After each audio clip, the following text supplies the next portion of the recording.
শয়ন একাদশীতে শয়নে গেছেন। তো এই শয়ন একাদশী থেকে উত্থান একাদশী পর্যন্ত চাতুর্মাস্য ব্রত করবার বিধান আছে।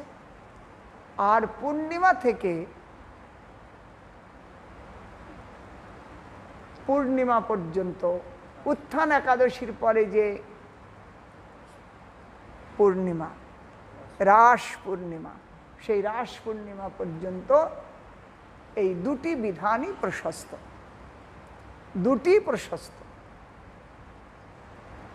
সেই জন্য মঠেও আমরা কোনো মঠে এই একাদশী থেকে চাতুর্মাস্য ব্রত শুরু হয়েছে, আবার কোনো মঠে পূর্ণিমা থেকে পূর্ণিমা পর্যন্ত। এই 4 মাস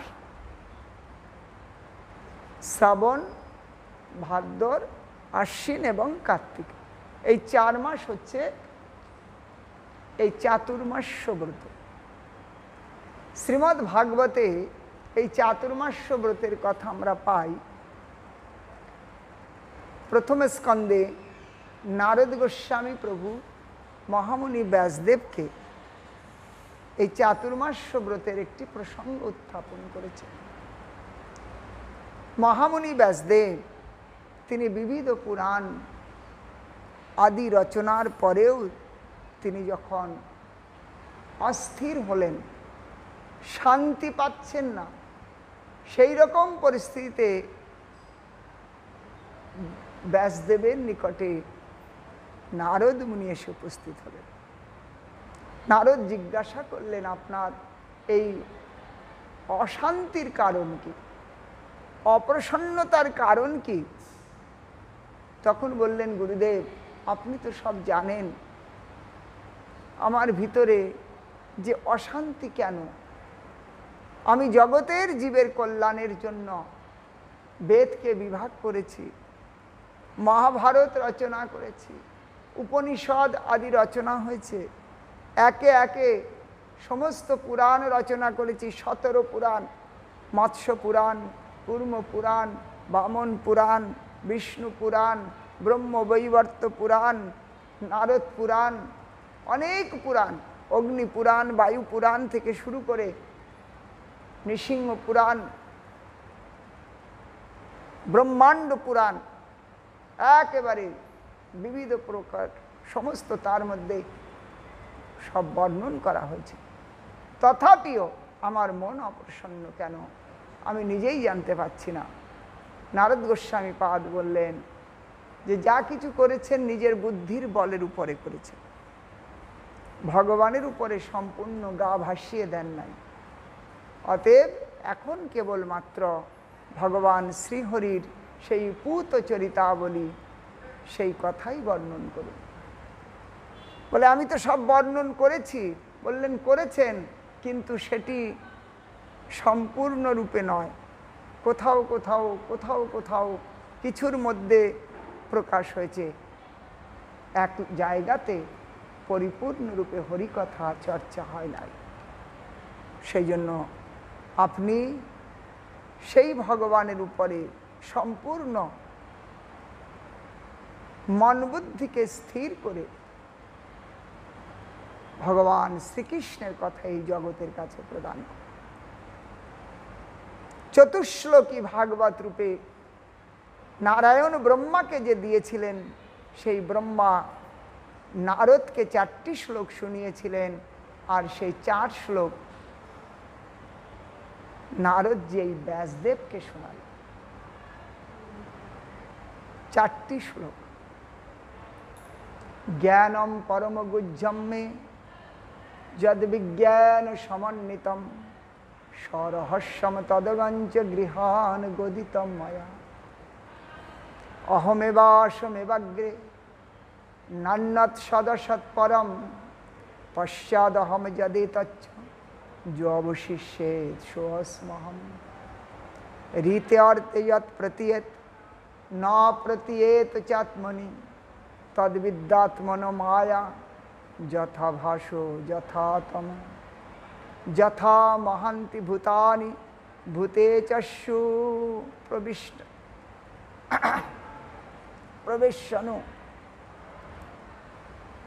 চতুশ্লোকী ভাগবত। এতাবৎ এব জিজ্ঞাসাম তত্ত্ব জিজ্ঞাসুনাত্মন অন্ময়ে ব্যতিরেকাভ্যাম যৎসাৎ সর্বত্র সর্বদা। এই 4টি শ্লোক ভগবান নারায়ণ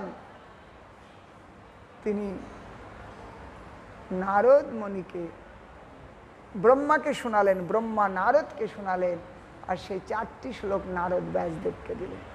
এইটি বীজ, এই বীজ তোমাকে দিলাম।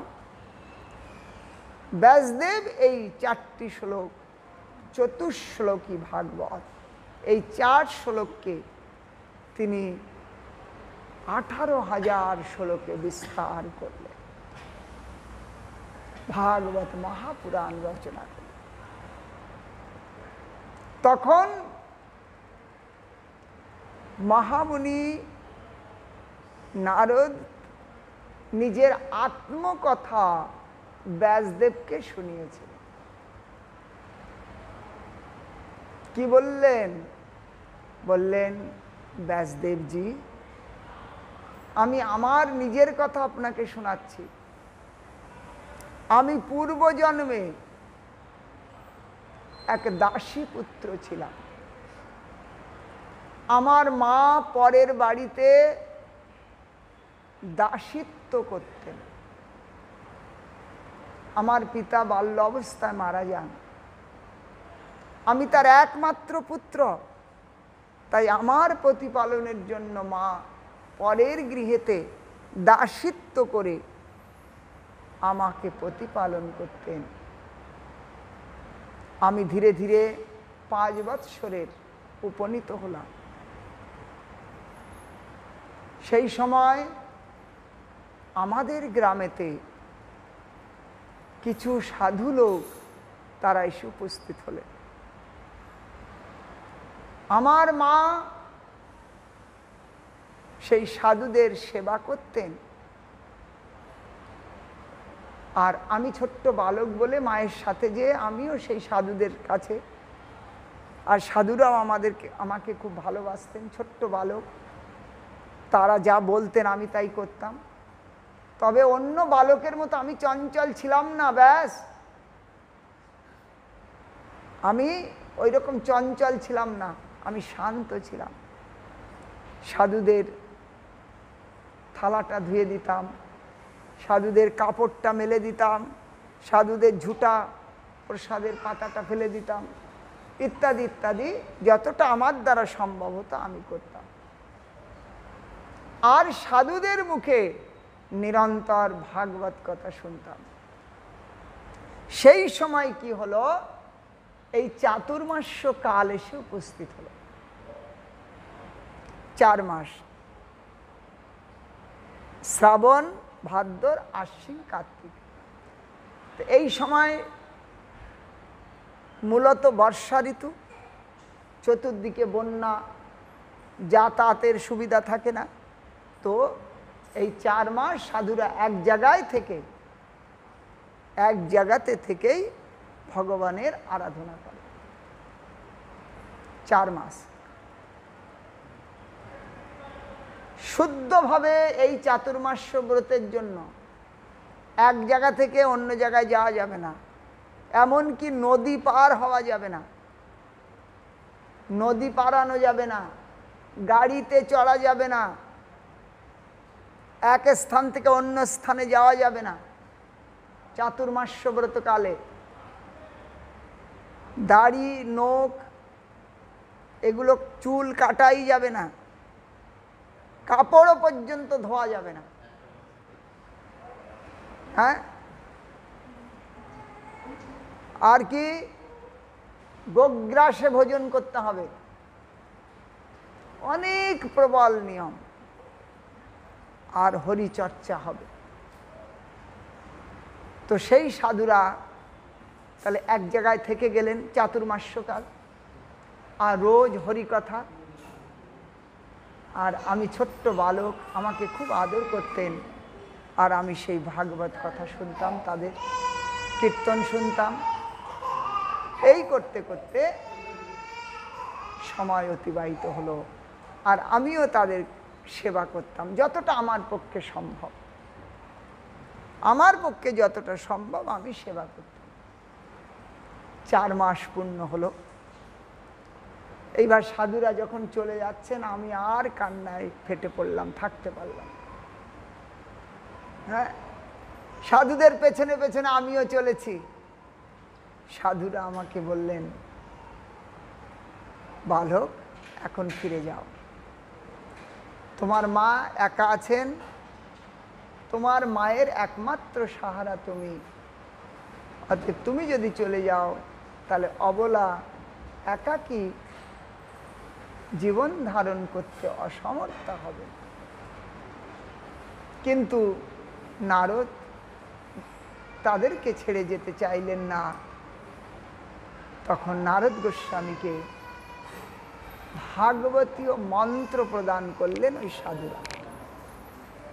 বললেন যে এই মন্ত্র জপ করো, আর সময় আসলে বীজ যেমন অঙ্কুরিত হয়, 2টি পাতা 4টি পাতা করে আগে বড় হতে থাকে, এক সময় বৃক্ষে পরিণত হয়, ফুল আসে, ফল আসে, ফল পাকে, তেমনি এই মন্ত্র বীজ তোমাকে দিলাম। এই বীজ সাধন করতে করতে এটি অঙ্কুরিত হবে, পাতা হবে, বড় হবে, ফুল হবে, ফল হবে, পাকবে, আস্বাদন করবে। সাধুরা তো চলে গেলেন, আর নারদ সেই মন্ত্র জপ করতে লাগলেন। ভগবানের প্রতি প্রবল ভক্তির উদয় হলো। মা বিবাহের ব্যবস্থা করছেন নারদের। নারদ মনে মনে চিন্তা করছে, মাটা কতক্ষণে মরবে, মরলেই আমার কল্যাণ। সংসার বন্ধনের মধ্যে আমাকে পড়তে হবে না। এই রকম চিন্তা করতে করতেই একদিন মা গোদহনের জন্য তিনি যাচ্ছিলেন সন্ধ্যাকালে। আর সন্ধ্যাকালে একটি সর্পর উপরে পা পড়তেই দংশন করেছে, আর মা ওইখানটায় মারা গেল। লোকে এসে বললেন, আরে তোর মা মারা গেছে। নারদের ভিতর থেকে খুব আনন্দ হলো, যেটা চাচ্ছিলাম সেইটা যদি হয় আনন্দ হবে না? নারদের আনন্দ হলো, কিন্তু মা মারা গেছে লোকে বলবে নিষ্ঠুর, তাই একটু মিছিমিছি কাঁদতে হলো। আর মায়ের সৎকারাদি হয়ে গেল। একেবারেই মুক্ত বিহঙ্গের মতো নারদ নিজেকে অনুভব করতে লাগলো যে আজ থেকে আমার আর বাধার কেউ নাই। মায়ের কার্য সমাপ্ত হতেই তিনি উত্তর অভিমুখে যাত্রা করলেন। কত বন, কত নগর, কত নদী, পাহাড় পর্বত পার করতে করতে নারদ সেই উত্তর অভিমুখে প্রস্থান করলেন। সেখানে যে সেই উত্তর হরিদ্বার ঋষিকেশ পার করে আগে চললেন,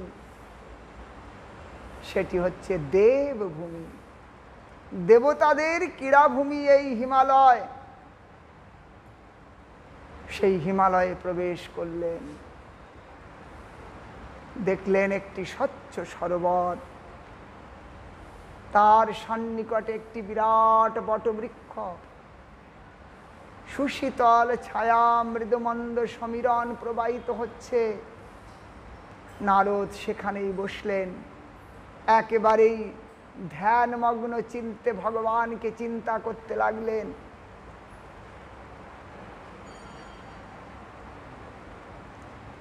ওই সাধুদের দিয়ত মন্ত্র জপ করছেন। জপ করতে করতে প্রবল ভক্তির উদয় হলো। সেই সময় ভগবান তার হৃদয় আকাশে প্রকটিত হলেন। ভগবানকে দর্শন করলেন নারদ। ভিতরেই কিছুক্ষণ পরে দেখছেন ভিতরে নাই, চোখ মেলে দেখলেন বাইরে। বাইরে সেই দিব্যরূপ দর্শন হতেই সেই দিব্য রূপ অন্তর্হিত হলো। নারদ লুটিয়ে পড়লেন, হাহাকার করতে লাগলেন, প্রভু পুনঃ দর্শন দাও। বারবার আর্তনাদ করছেন, কিন্তু আকাশবাণী হলো, পুত্র এই শরীরে তুমি আর আমাকে দর্শন করতে সমর্থ হবে না। এখন তুমি সাধনায় পথে চলতে থাকো। বললেন, প্রভু তবে দর্শন কেন দিলেন? আগে যখন আর দর্শন দিবেন না তো? বললেন, এই জন্য দিলাম যে তুমি যে দেখেছো, দেখবার পরে পুনঃ দেখবার জন্য আকাঙ্ক্ষা আরো প্রবল হবে, তাই তোমাকে দর্শন দিয়েছি। অতএব তুমি এখন সাধন পথে চলো। এই শরীর পতন হলে পুনরায় তুমি আমার পার্শ্বদত্ত দেহ প্রাপ্ত করবে, আর সেই দেহেতে তুমি সর্বত্র দেবলোক, ভূলোক, সর্বত্র পরলোক, কোথাও তোমার জন্য বাধা হবে না। সর্বত্র তুমি আমার পার্শ্বদত্ত দেহ প্রাপ্ত করে বিচরণ করবে। অতএব ওই সাধুদের উচ্ছিষ্ট, সাধুদের প্রসাদ সেবা করেই আজ দাসী পুত্র ভগবৎ পার্শ্বদত্ত নারদেতে পরিণত হল। অতএব হে ব্যাসদেব, আপনিও সেই ভগবানের উপরে মন, বাণী, চিন্তা, বুদ্ধি সব অর্পণ করুন, আর অর্পণ করে ভগবানের কৃপার দ্বারা সেই ভগবানের কথা এই জগৎ জীবের জন্য প্রকট করুন। তাতেই আপনার আত্মা প্রসন্ন হবে। মহামুনি ব্যাসদেব সেই নারদের উপদেশে ওই চতুশ্লোকী ভাগবতকে তিনি বিস্তার রূপে ভগবত লীলা কথা, ভাগবত কথা জগতে প্রকট করলেন। অতএব এই চাতুর্মাস্যকাল, এটি যুগ যুগান্তর ধরে এই পৃথিবীতে চলে আসছে।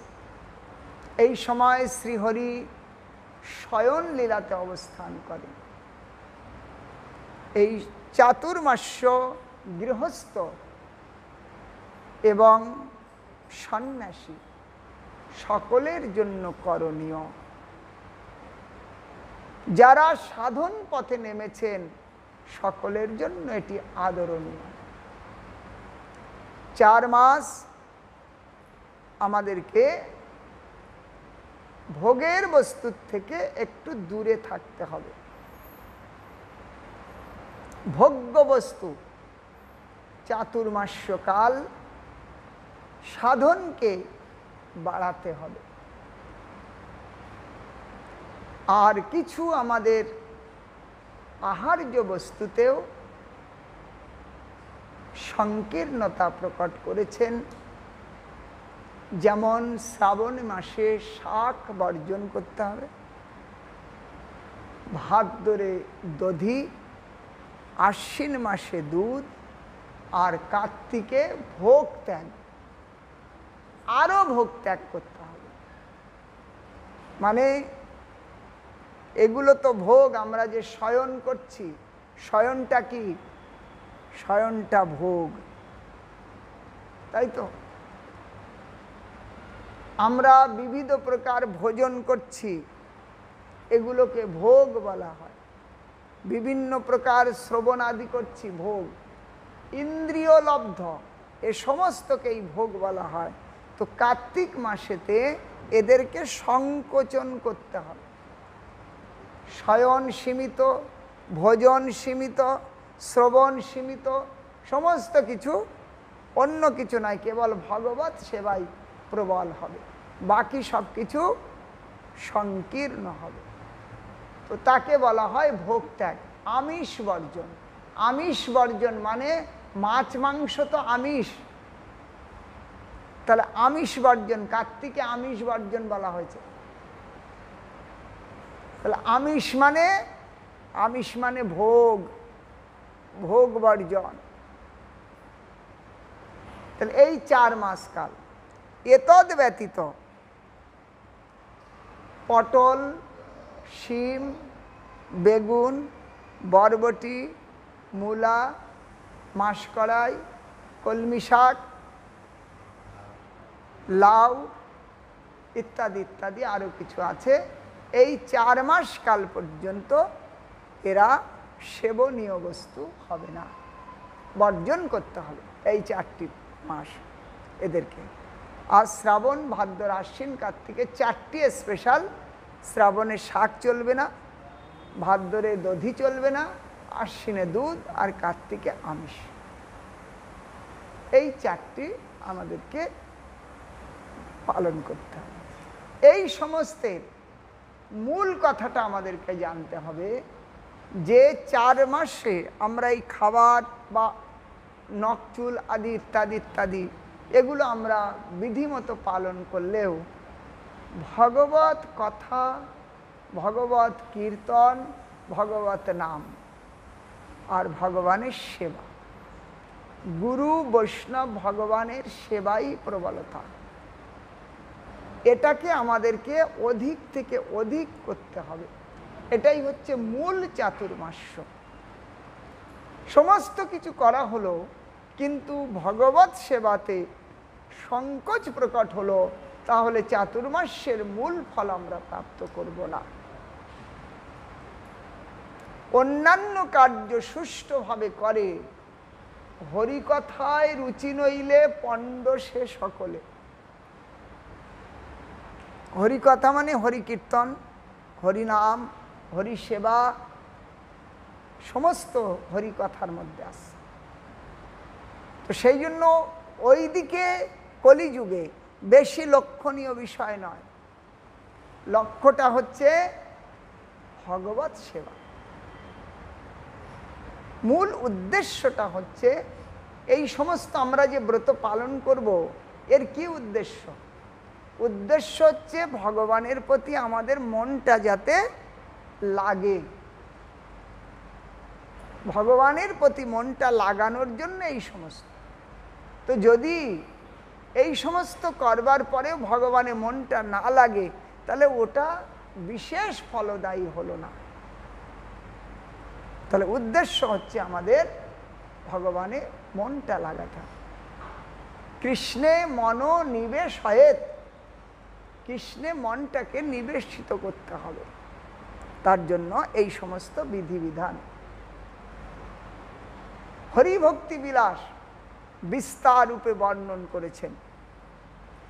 তো সেই জন্য আমরা কলিযুগেতে সেই সমস্ত অধিক রূপে পালন করতে পারবো না। चातुर्मास्य व्रते सभी शास्त्रों में ही चातुर्मास्य का उल्लेख वर्णन किया है। इस चातुर्मास्य व्रत में एक दंडी, त्रिदंडी अथवा गृहस्थ आदि सभी प्रकार के भक्त लोग इस चातुर्मास्य व्रत को आदर प्रदान करेंगे। हाँ, श्रीमान महाप्रभु भी चातुर्मास्य व्रत पालन किया। 4 मास महाप्रभु श्री रंगनाथ में थे, वेंकट भट्ट के साथ वहीं पर महाप्रभु का 4 मास हरि कथा कीर्तन हुआ। उस समय गोपाल भट्ट जी बिल्कुल ऐसे प्रभु जी के जैसे छोटा थे और रोज महाप्रभु जी के साथ वो कावेरी नदी में स्नान करने जाते थे और महाप्रभु के साथ महाप्रभु का कमंडल पकड़ के लाते थे, उनका कपड़ा सुखाने देते थे, कपड़ा लाते थे। बड़ा घनिष्ठ संबंध हो गया। लेकिन 4 मास के बाद जब आने लगे तो गोपाल रोने लगा कि प्रभु मैं आपके साथ जाऊंगा। महाप्रभु ने कहा अभी नहीं, आपके माता पिता का स्वर्गवास होने के बाद आप वृंदावन चले आना, वहीं पर आपको सर्वसिद्धि होगी। तब महाप्रभु का आदेश ही सर्वश्रेष्ठ जानकर गोपाल घर में रहे। समय के बाद माता पिता का स्वर्गवास हुआ, उसके बाद वो गोपाल भट्ट जी वृंदावन पहुंचे और गोपाल भट्ट जी का प्राकट्य वो राधा रमन जी का बड़ा सुंदर इतिहास है। कैसे गोपाल भट्ट जी ने अपने राधा रमन जी को प्रकट किया। तो ऐसे महाप्रभु हमारे पूर्वज और भी रघुनाथ दास गोस्वामी और हमारे माधवेंद्र पुरीपाद, ঈশ্বর পুরীপাদ, তাদের জীবনীতেও আমরা এই চাতুর্মাস্য ব্রতের আদরের কথা শুনতে পারি। সেই জন্য আমরা গৃহস্থ বলে কেউ যেন মনে করেন না যে আমরা করব না, সাধুরা করবে, সাধক করবে। সে সাধক গৃহস্থ অবস্থায় হতে পারে, সাধক ত্যাগী অবস্থায় হতে পারে। সেই জন্য সকলের জন্য চাতুর্মাস্য ব্রত ওটা এমন কিছু নয়, ওটা মনে হচ্ছে যেন এখনই যে আমাদের কাছে বোধহয় কঠিন হয়ে যাবে, না, ওটা কিচ্ছু কঠিন নয়। ওটা না করাটাই কঠিন, করলে কঠিন নয়। সেই জন্য এই চাতুর্মাস্য ব্রত, আর এই চাতুর্মাসের যে শেষ মাস কার্তিক মাস, দামোদর মাস, উজ্জ্বব্রত, এটা তো অত্যন্ত বৈষ্ণবদের কাছে আদরণীয়। সেই 4 মাসের অন্তিম মাস যে কার্তিক মাস, সেটি অধিক রূপেতে আমাদের কাছে পালনীয় বিষয়। যেমন